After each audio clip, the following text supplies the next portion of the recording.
hindi mo na-convince si DJ na mag-convert?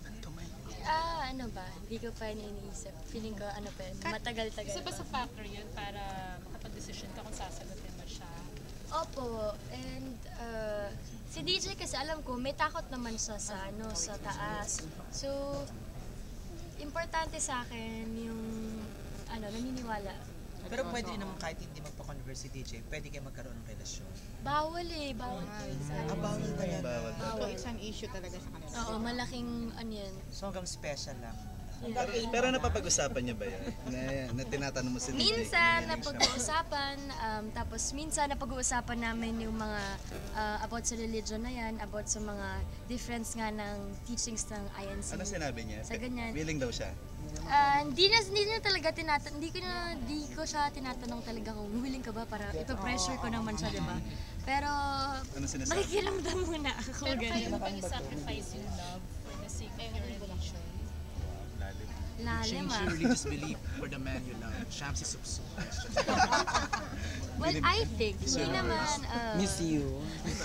hindi, of course, religion, malaking fact siya para sa ating lahat. Pero, for me, pag naman mahal mo yung isang tao, tatanggapin mo kung ano na yung tao na yun. Like ako, kung gano'n na talaga ako, kailangan tanggapin yun ng isang tao. Kasi ako na yun eh, hindi mo na yun mababago.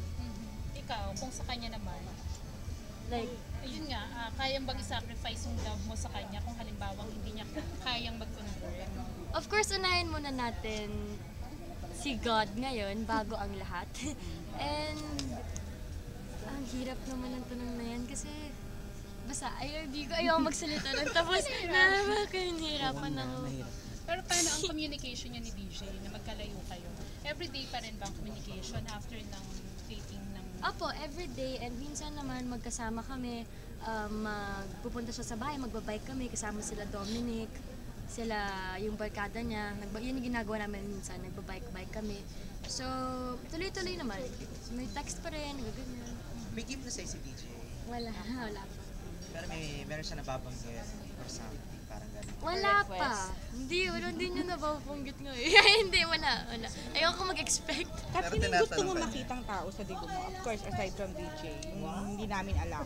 Gusto ko makita, of course, sana present lahat doon ng 18 roses ko.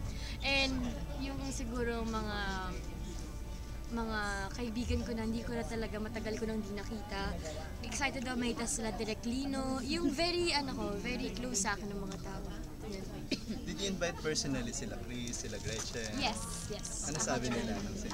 Ayun, sila, okay sa kanila nung sinabi ko, game agad sila. So, very thankful ako, especially kay Tita Chris and Miss Gretchen kasi nung tinanong namin sila kung pwede maging part ng 18 Candles, yes agad.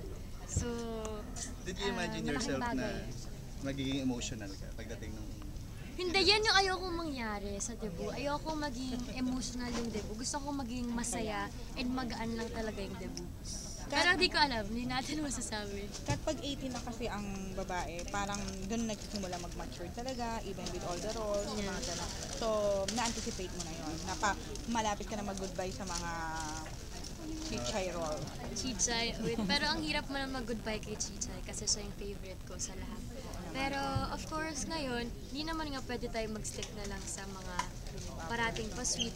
Of course, minsan pwede yan, pero kailangan din, basta pasok yung role sa tamang age ko.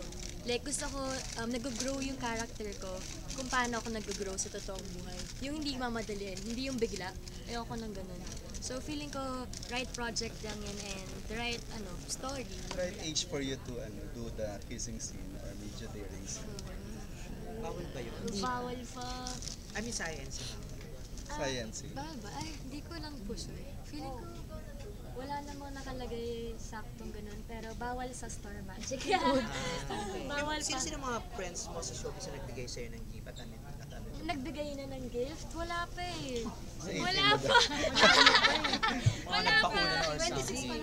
Wala yung yung nagbigay sa akin ng gift yung ABS. Nagay nila ka ng bag tapos Bag? ng bag yung ABS. Yung binuksan ko na. Pero yung iba, wala pa nagbibigay eh. Wala May pa. expect ka from DJ, ano kayo? Ano gusto mo matanggap na regalo kay DJ? Tinanong ka ba niya? Well, tinanong niya ako. Sabi ko gusto ko ng gusto ko ng aso. And, yun lang, masaya na ako sa mga ganung bagay. Ayoko naman, gusto ko ng golden retriever. Golden O, retriever. anong klaseng aso daw para niya daw mahirapan si DJ maghanap? Alam niya, golden retriever sabi ko. Sa Kasi palagay gusto ko ng bibigay malaking niya aso. Mga ilang aso daw. Di ko alam, sana. So yun ang magiging baby nyo. Ha? Yun ang magiging baby nyo. Actually, meron na kami ngayon anak-anakan eh. Madami. Si Kula, himbigay niya. Tapos si Nacho namatay. Tapos, Asto lahat. aso, ano ba? Baby. Mali ko pusa. Yun. Paano kung bigyan ka ng totoo? Meron siyang husky. Ayun, anak-anakan namin yan. Tapos, ayan, si Kula. Si Ano iba Tash. pangalan niyo dun sa ibibigay niya kung sakali? Hindi ko pa alam. Siya siguro yung mag-ano. Chichay. Chichay. Pwede naman, Chichi, diba? Pwede.